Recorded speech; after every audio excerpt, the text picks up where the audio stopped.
మల్లెల మడుగు double bedroom ఇక్కడ ఇచ్చారు. మొన్న 3 బ్లాకులు ఇచ్చారు. 3 బ్లాకులు ఇచ్చారు. దాంట్లో 80 ప్లాట్లు ఇచ్చారు. కానీ మంచిదే, ఇయ్యటం మంచిదే. శ్రీనివాసరెడ్డి గారికి డబల్ బెడ్రూమ్ ఇవ్వడంతో డబల్ బెడ్రూముల తరఫున ధన్యవాదాలు తెలియజేస్తున్నాం. కానీ గవర్నమెంట్ ఇచ్చింది, ఫండ్ ఇచ్చింది, గవర్నమెంట్ డబల్ బెడ్రూమ్ ఇచ్చింది, అంతా ఓకే. కానీ ఇక్కడ చేసినటువంటి కాంట్రాక్ట్ కుంభకోణం చేసిండు. దీన్ని పెట్టవలసిన వాటర్ పైపులు కానీ, లోన సింకు కానీ, లోన సెల్పులు కానీ ఎటువంటిది కూడా ఇక్కడ సౌకర్యాలు లేవు. ఆ డబల్ బెడ్రూము ఇచ్చారు. కానీ కేవలం గోడలను మాత్రమే నిలబెట్టిండు ఆయన. లోన పెట్టవలసినటువంటిది ఆ కాంట్రాక్ట్ పెట్టలేదు. బిల్లులు చేసుకున్నారు. డబల్ బెడ్రూమ్ అనేది తెలంగాణ మొత్తం ఒకటే మ్యాప్ ఉంటుంది, ఆ ఒకటే డిజైన్ ఉంటుంది.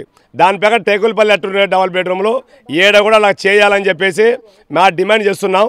డబల్ బెడ్రూమ్లో చూసుకోండి, మీ ఉట్టి మాట చెప్పాల్సినంత అవసరం మాకు లేదు. మీరు వచ్చి కూడా చెక్ చేసుకోవచ్చు.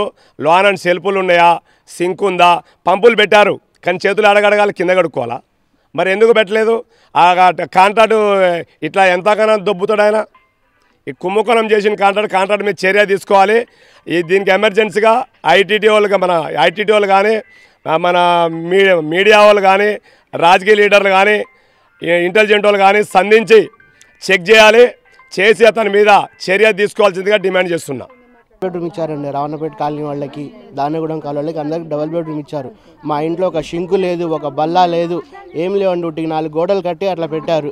మాకు అన్నీ కావాలండి. కొంచెం ఒక షింక్ వేయించండి, 2 బండాలు వేయించండి. అసలు ఏమీ లేవు. డబల్ బెడ్రూమ్ అంటే ఇచ్చారండి. ఒక రోడ్ సౌకర్యం లేదు, ఒక కరెంట్ సరిగ్గా లేదు. కొంచెం అన్నీ ఏర్పాటు చేయాలని కోరుకుంటున్నాను అండి. మా కరెంట్ మీటర్లు తొలగించారు, కరెంట్ రావట్లేదు. ఏదన్నా అడిగితే డబ్బులు అడుగుతున్నారు. 1000 రూపాయలు ఇస్తేనే మేము తొలగిస్తామని మాట్లాడుతున్నారు. ఇప్పుడు మేమేం కావాలి? మేము సుతార్ పని పోయేవాళ్ళం. చెరుపులు లేవు, ఏం లేవు, చింకులు. ఏమీ లేవు, అసలు ఏమీ లేదు. కట్టి పోయారు అంతే, గోళ్ళకి మట్టికే. చెరుపులు లేవు, ఏం లేవు. కరెంటు పెట్టడానికి 1000 రూపాయలు అడిగారు. ఏం కావాలని కోరుకుంటున్నాం? అన్నీ కావాలి, మాకు కరెంట్లు కావాలి, అన్నీ కావాలి. ఈ సింకులు లేవండి, సింకులు లేవు, బల్లలు లేవు, ఏం లేవండి. అట్లా శామాలి దేని మీద చదరాలండి. మరి ఇచ్చారు గవర్నమెంట్, మేము లేదని కాదు, లేని వాళ్ళకి ఇచ్చారు, మంచి చూసి ఇచ్చారు. కానీ మరి మా పరిస్థితి కూడా అర్థం చేసుకోవాలి కదా. మేము కూడా లేని వాళ్ళమే, సుతార పని చేసుకొని బతికేటోళ్ళం మేము. మరి ఇట్లా ఉంటే ఎట్లా సార్? మరి మీరు కూడా పట్టించుకోవాలి. మరి మీరు పట్టించుకుంది మాకు ఎవరు ఉన్నారు సార్? మరి ఇక ఏంది సింకులు లేవు, ఏం లేవు. మరి చేయి అడగలగాల. మరి ఇచ్చిరంటే ఇచ్చినారు 4 గోడలు. అసలు ఏం లేవు, మాకేం సౌకర్యం అయితే ఏం లేవు, ఫ్రీగా ఏం లేవు మాకు. ఇక మీ గవర్నమెంట్ మీరే చర్చ తీసుకోవాలా. నువ్వు రాంటి